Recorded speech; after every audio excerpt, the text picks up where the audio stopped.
Yeah, Martin Luther King, the beloved community, that's the whole thing.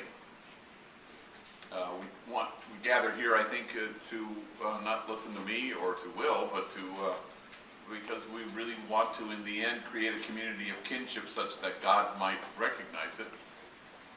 It's a place where there is no us and them, that everything gets bridged so that we can only acknowledge the truth, which is there's just us, only always been us. That's what the beloved community of Martin Luther King and of John's Gospel is all about. Mother Teresa diagnosed the world's ills correctly, I think, when she suggested that the problem in the world is that we've just forgotten that we belong to each other. So how do we stand against forgetting that? The poet Mary Oliver writes, "There's some things you can't reach, but you can reach out to them, and all day long." And this is part of the task of what you do as professors here and as students here. You hope to imagine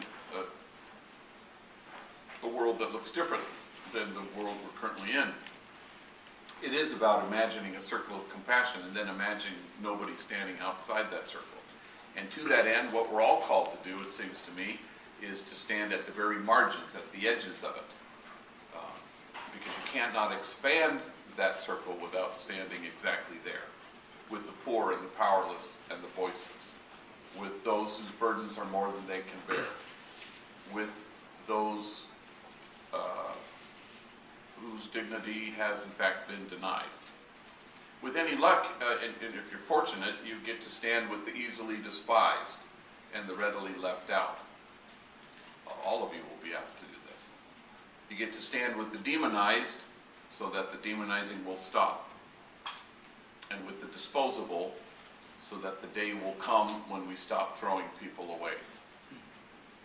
That's the idea. That's the great privilege there is in being agents of change, people who want to create the beloved community as Martin Luther King envisioned it.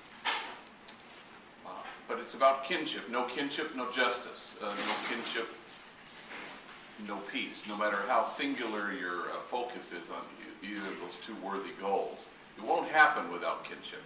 That's sort of the reality. And if kinship became our goal, I suspect we would no longer be promoting justice, we would be celebrating it. And that's the hope.